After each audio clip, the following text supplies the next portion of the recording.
નવસારીના બિલીમોરામાં તસ્કરો બેફામ બની રહ્યા છે। ભર બપોરે ગોહરબાગ વિસ્તારમાં ગાડીનો કાચ તોડી 4 લાખ કરતા વધુની રોકડની ચોરી કરવામાં આવી।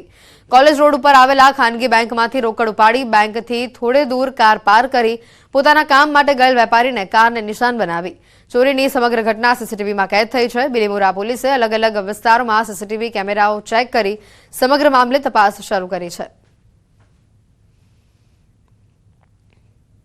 તો આ તરફ અમદાવાદમાં પણ તસ્કરો બેફામ બન્યા છે। પોર્શ વિસ્તાર વસ્ત્રાપુરના બંગલામાં ચોર ટોળકી ત્રાટકી। અમદાવાદના રસ્તાઓ પર રાત્રે પોલીસના ધાડે ધાડા ઉતારી દેવાયા છે। નબીરાઓને પકડવાના નામે નિર્દોષ લોકોને પકડી પોલીસ તોડપાણી કરી રહી છે। એક રસ્તાઓ પર પોલીસે ધામા નાખ્યા છે, પણ નિર્દોષ કાર ચાલકોને પકડતી પોલીસને તસ્કરો દેખાતા નથી। શહેરના હાડસમા વસ્ત્રાપુર વિસ્તારના સત્યમ બંગલોઝમાં ચોર ટોળકી ત્રાટકી હતી। બંગલામાં રહેતો પરિવાર કડકડતી ઠંડીમાં મીઠી ઊંઘ માણી રહ્યો હતો, ત્યારે તસ્કરોએ બંગલામાં પ્રવેશીને હાથફેરો કર્યો। સવારના 5 કલાકે ઘરમાં ચોરો ઘૂસ્યા હતા અને રોકડ અને અન્ય બેગ ઉઠાવી ફરાર થઈ ગયા હતા। ચોરોના અવાજને કારણે મકાન માલિક ઉઠી ગયા હતા અને નીચે આવ્યા ત્યાં સુધીમાં ઘરના દરવાજા ખુલ્લા મૂકી ભાગી ગયા હતા। સમગ્ર રાજ્યમાં અસામાજિક તત્વો બેફામ બની રહ્યા છે અને તેની આ અલગ અલગ 3 તસવીરો આપને બતાવી રહ્યા છે। બિલીમોરા નવસારીના પહેલા દ્રશ્યો કે જેમાં કારમાંથી 4 લાખ રૂપિયા લઈને ચોર ફરાર થાય છે, તો બીજી બાજુ વસ્ત્રાપુરની અંદર અમદાવાદ શહેરના વસ્ત્રાપુર પોર્શ વિસ્તારમાં ચોર ટોળકી ત્રાટકી અને જેના સીસીટીવી સામે આવ્યા છે, લઈને પોલીસ તપાસ કરી રહી છે। તો આ તરફ ઘરમાંથી લાખો રૂપિયાની ચોરી કરતી આ ટોળકી ઝડપાઈ છે। 8.33 લાખ રૂપિયાની ચોરી કરી ચોર ટોળકી ફરાર થઈ, જેના સીસીટીવી સામે આવ્યા છે। પોલીસ આ સમગ્ર 3 ગુનામાં તપાસ કરી રહી છે। આગળ વાત કરીએ તો દિલ્હીમાં ગુજરાતી નેતાઓનો જમાવડો સામે આવ્યો। CR પાટીલના નિવાસસ્થાને જ સ્નેહ મિલન કાર્યક્રમ યોજવામાં આવ્યો। PM મોદી, ગૃહમંત્રી શાહ અને નડ્ડા પણ હાજર રહ્યા હતા। કેન્દ્રીય આરોગ્ય મંત્રી અને ભાજપના રાષ્ટ્રીય અધ્યક્ષ JP નડ્ડાએ હાજરી આપી હતી। દિલ્હીથી આ તસવીરો CR પાટીલના નિવાસસ્થાને વિશેષ સ્નેહ મિલન કાર્યક્રમ યોજાયો હતો, જેમાં ગુજરાતના ધારાસભ્યો, નેતાઓ પણ હાજર રહ્યા હતા। મુખ્યમંત્રી ભૂપેન્દ્ર પટેલ પણ હાજર રહ્યા હતા।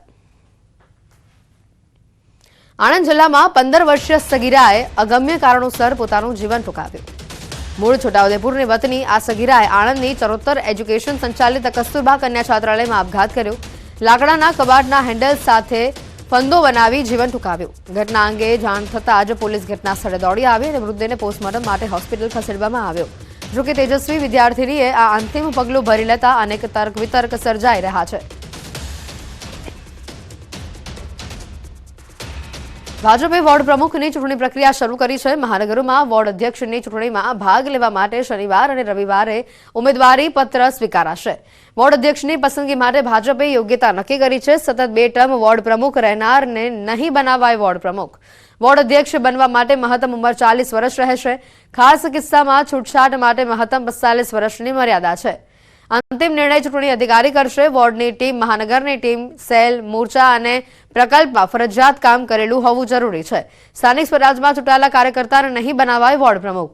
દાવેદારી કરનાર કાર્યકર્તાના પરિવારને એક કાર્યકર્તા એક પરિવારનો નિયમ રહેશે લાગુ। ઉમેદવાર કુલ 2 વખત સક્રિય સભ્ય બનેલા હોવા જરૂરી છે। ગાંધીનગર, અમદાવાદ પૂર્વ અને પશ્ચિમ લોકસભામાં વોર્ડ પ્રમુખ માટે શનિવાર અને રવિવારે ઉમેદવારી પત્ર સ્વીકારવામાં આવશે। સમાચારોમાં હાલ રોકાઈશું એક બ્રેક માટે।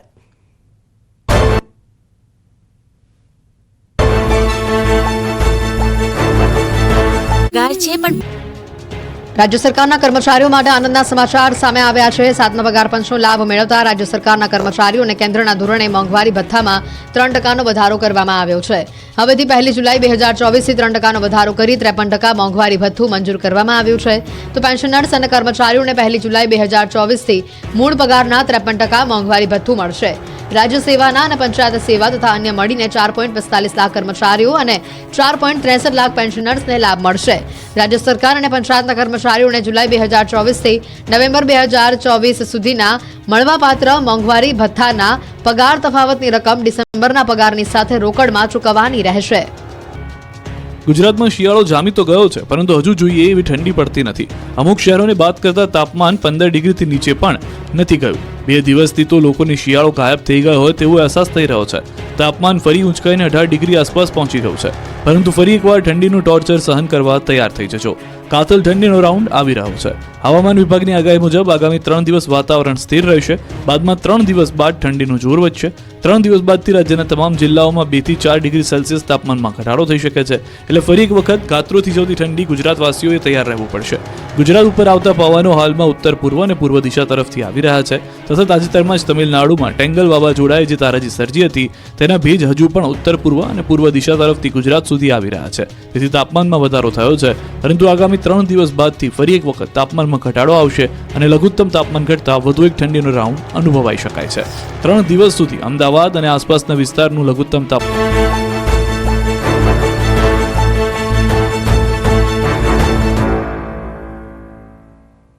બ્રેક બાદ આપનું સ્વાગત છે. છેલ્લા કેટલાય વર્ષોથી દીવ અને માંડવી બીચના દરિયામાં શિયાળાની ઋતુમાં ડોલ્ફિન માછલી મહેમાન બને છે. ત્યારે આ વખતે પણ દીવ અને ઉનાના માંડવી બીચ ઉપર ડોલ્ફિન દેખાતા સહેલાણીઓ માટે આકર્ષણનું કેન્દ્ર બની હતી.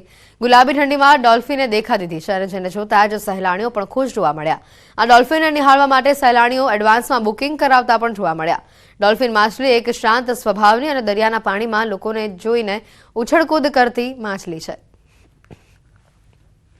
ડોલ્ફિન સિઝન ચાલુ થાય છે નવેમ્બરથી લઈને જાન્યુઆરીના એન્ડ સુધી હોય છે ડોલ્ફિન, અને અર્લી મોર્નિંગથી લઈ સવારે 7, 7:30થી ચાલુ કરે છે ડોલ્ફિન અમે બતાવવાનું બધા લોકોને. લાસ્ટ 9:30, 10 વાગ્યા સુધી ડોલ્ફિન જોવા મળે છે ને મોટી સંખ્યામાં જોવા મળે છે. ક્યારેક 10નું ઝુંડ હોય છે, ક્યારેક 25નું ઝુંડ હોય છે. ઓલ ગુજરાતમાં અહેમદપુર માંડવી બીચ ઉપર જ વધારે પડતે ખાસ ડોલ્ફિન જોવા મળે છે. અહીંયા નવસારીના વિજલપુર પાલિકા વિસ્તારમાં 5 ડિસેમ્બરથી 16 જાન્યુઆરી સુધી પાણી કાપ રહેશે. એટલે કે 45 દિવસ સુધી શહેરીજનોને માત્ર એક જ સમય પર પીવાનું પાણી મળશે. દક્ષિણ ગુજરાતની ઉકાઈ કાંકરાપાર સિંચાઈ યોજના હેઠળ આવતી નહેરનું સમારકામ થવાનું છે અને જેની અસર નવસારીના શહેરીજનો પર જોવા મળશે. સાથે જ ગણદેવી અને સુપા વિસ્તારના ખેડૂતોને 45 દિવસ સુધી સિંચાઈ માટેનું પાણી કાપ રહેશે. તેમજ ચીખલી અને વલસાડ વિસ્તારની ઉકાઈ કાંકરાપાર સિંચાઈ યોજના હેઠળ આવતી નહેરમાં 11 ડિસેમ્બરથી લઈને 3 ફેબ્રુઆરી સુધી પાણી કાપ રહેશે. છોટાઉદેપુર નગરપાલિકા દ્વારા 1,70,00,000ના ખર્ચે મલ્ટીપર્પઝ બિલ્ડિંગ બનાવવામાં આવે છે. પાલિકાને આર્થિક મદદ મળે તે હેતુસર છોટાઉદેપુરના પ્રાઇમ લોકેશન ઉપર આ બિલ્ડિંગ બનાવવામાં આવી છે, જેમાં 40 દુકાનોનો સમાવેશ થાય છે. વેપારીઓને પણ આ કોમ્પ્લેક્સમાં દુકાનો લેવાનો ભારે ઉત્સાહ હતો, પરંતુ તેની હરાજી ન થતાં 5 વર્ષથી તૈયાર થયેલ આ કોમ્પ્લેક્સ હાલ ધૂળ ખાઈ રહ્યું છે. ઉલ્લેખનીય છે કે જે જમીન પર બિલ્ડિંગ બનાવાઈ છે તેની પહેલા આ જમીન પર આંગણવાડી હતી, જેનો હેતુ ફેર કરવાની પ્રક્રિયા પૂર્ણ પણ નહોતી થઈ અને તેની પહેલા જ આ ઇમારત ઊભી કરી દેવામાં આવી, જેથી હરાજી અટકી ગઈ છે. ધૂળ ખાતું આ કોમ્પ્લેક્સ જાણે શૌચાલય બની ગયું હોય તેમ લોકો અહીંયા શૌચક્રિયા માટે જ તેનો ઉપયોગ કરી રહ્યા છે.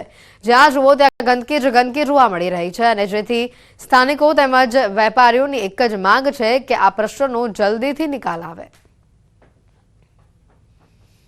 ઉદયપુરમાં ધંધાકીય જગ્યા જોવા જાય તો સૌથી સારી અને અનુકૂળ જગ્યા છે ધંધા માટે, અને એમને એમ વેડફાઈ રહી છે, જેના માટે અધિકારીઓ પણ બેદરકારી દાખવી રહ્યા છે અને એનો કોઈ ઉકેલ લાવતા નથી. 7-8 વર્ષથી પડી રહ્યું છે અને નથી હરાજી થતી કે કંઈ નથી, અને બિલકુલ બેકાર મૂતરડી બનાવી દીધી છે. આટલા રૂપિયા ખર્ચો કર્યા પછી બી 5 વર્ષ પહેલા 2 કરોડના ખર્ચે મલ્ટીપર્પઝ બનાવવામાં આવેલું તે આજે બિલકુલ હવાળ પરિસ્થિતિમાં પડી રહ્યું છે.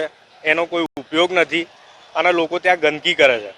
જનતાના પૈસાનો આવો ખરાબ રીતથી વેડફાટ થયેલો છે. બસ કમ શોપિંગ સેન્ટર જે પેટ્રોલ પંપ ચોકડી ઉપર બનાવવામાં આવેલું છે તેની ફાઇલ હાલમાં નિયામક શ્રી શહેરી વિકાસ ખાતે ચાલેલ છે, હરાજીની ફાઇલ. એ ત્યારબાદ ત્યાંની મંજૂરી મળ્યેથી અમારા દ્વારા હરાજી કરવામાં આવશે અને તેની બોલી લાગશે અને એની હરાજી કરી ચૂકવણું કરું. 1,70,00,000ના ખર્ચે બિલ્ડિંગ બનેલું છે. છોટાઉદેપુરના મધ્યમે આવેલ જે નગરપાલિકા દ્વારા બિલ્ડિંગ બનાવવામાં આવી હતી, આપણે તસવીર બતાવવા માંગીશું. પેટ્રોલ પંપ 4 રસ્તા જે નગરની મધ્યમાં આવેલું છે ત્યાં આગળ જે આલિશાન અદ્યત સુવિધાવાળી બિલ્ડિંગ જે ઊભી કરવામાં આવી છે, પરંતુ હાલ શોભાના ગાંઠિયા સમાન છે.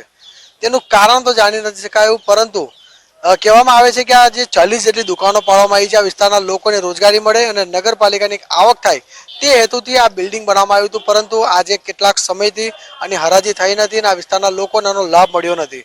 જ્યારે તંત્રની બેદરકારીને લઈને હાલ આ બિલ્ડિંગની અંદર અવારનવાર ન્નુકસાનો થતા હોય છે અને હાલ આ વિસ્તારના લોકો ફક્ત એક જ માંગ કરે છે કે જો આ બિલ્ડિંગને હરાજી કરવામાં આવે તો આ વિસ્તારના લોકોને સારી રોજગારી મળી શકે તેમ છે. સેજબ ખત્રી, ન્યૂઝ 18 ગુજરાતી, છોટાઉદેપુર. બીએપીએસ કાર્યકર સુવર્ણ મહોત્સવનો આકાશી નજારો સામે આવ્યો છે. કાર્યકરોના અભિવાદન કાર્યક્રમને હવે માત્ર 2 જ દિવસ બાકી રહ્યા છે, ત્યારે તડામાર તૈયારીઓનો અમદાવાદના નરેન્દ્ર મોદી સ્ટેડિયમનો આ અદ્ભુત ડ્રોન નજારો પણ સામે આવ્યો. વિવિધ વિભાગો દ્વારા ડાન્સ પરફોર્મન્સની જબરદસ્ત તૈયારીઓ કરવામાં આવી રહી છે. 2000થી વધુ પરફોર્મર વિવિધ ડાન્સ અને સાંસ્કૃતિક કાર્યક્રમો કરશે. ત્યારે એલઈડી લાઇટિંગ અને રાઉન્ડ ટ્રેકને ખાસ કરીને આખરી ઓપ આપવામાં આવ્યો છે. 7મી અમદાવાદમાં પ્રમુખ સ્વામી મહારાજની ભક્તિના રંગમાં આખું અમદાવાદ શહેર રંગાશે. બીએપીએસ સંસ્થાનો આંતરરાષ્ટ્રીય કાર્યકર સુવર્ણ મહોત્સવ યોજાશે.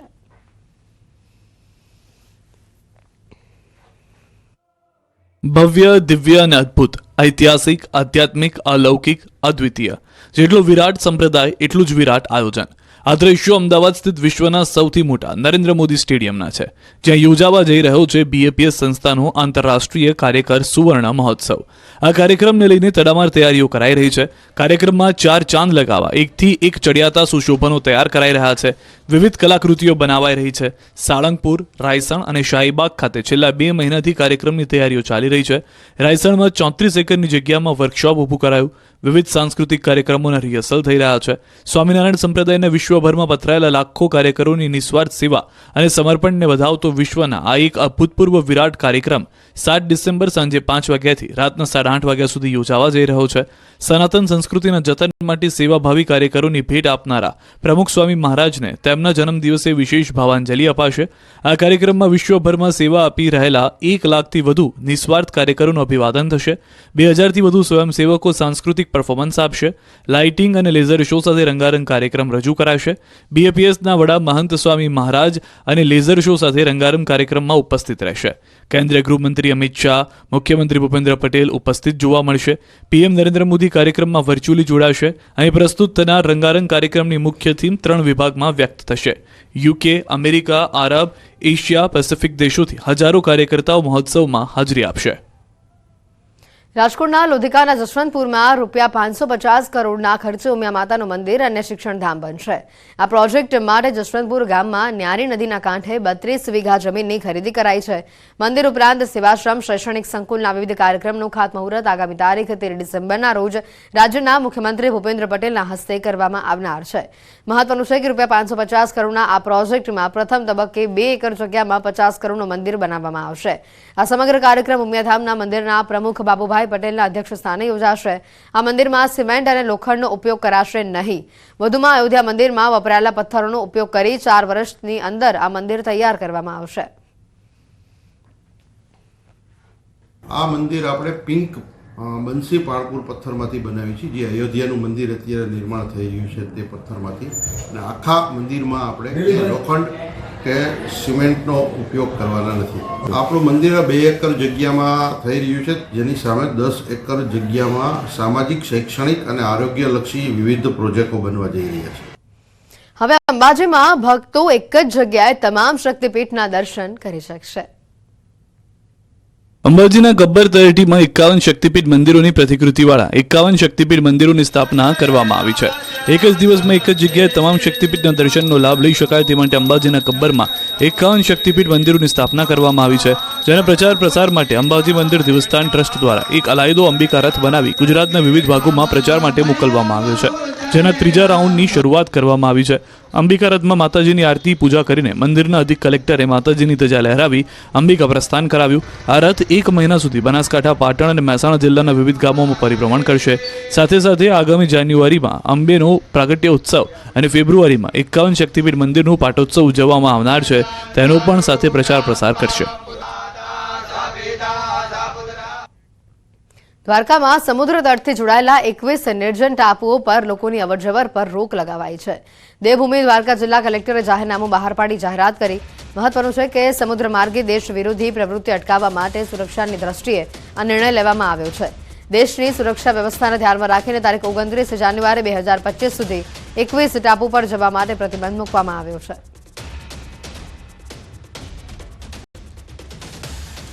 મહત્વની વાત છે 21 ટાપુ પર લોકોના જવા પર પ્રતિબંધ લગાવવામાં આવ્યો છે. દ્વારકા કલેક્ટર દ્વારા સમગ્ર મામલે જાહેરનામું પ્રસિદ્ધ કરવામાં આવ્યું.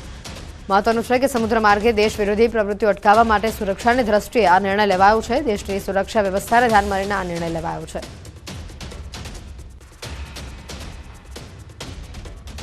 મહેસાણાના કડીના ઢોરિયા પ્રાથમિક શાળામાં જોવા મળ્યા છે ભાવુક દ્રશ્યો અને જેનું કારણ છે શાળાના આચાર્યની વિદાય. કડીના ઢોરિયા પ્રાથમિક શાળામાં આચાર્ય તરીકેની ફરજ બજાવતા રજાકભાઈ ઘાંચીની થોડ પ્રાથમિક શાળામાં બદલી થતા વિદાય સમારંભ યોજાયો હતો, જેમાં અત્યંત ભાવુક દ્રશ્યો સર્જાયા હતા. વિદ્યાર્થીઓની સાથે તેમના વાલીઓ પણ ભાવુક થયેલા જોવા મળ્યા. વિદાય સમારંભ બાદ ગામમાં વરઘોડો યોજાયો હતો. અશ્રુભીની આંખો સાથે સૌએ આચાર્ય જાગભાઈ ગાંચીને વિદાય આપી હતી. તેમની વિદાયથી સમગ્ર ઢોરિયા ગામ હિબકે ચડ્યું હતું. શાળાના આચાર્યની વિદાય થતા આખું ગામ હિબકે ચડ્યું.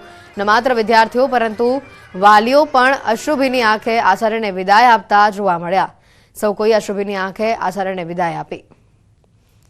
વિદાય સમારંભ બાદ ગામમાં વરઘોડો પણ યોજાયો હતો અને જેમાં મોટી સંખ્યામાં ગામના લોકો હાજર રહ્યા હતા.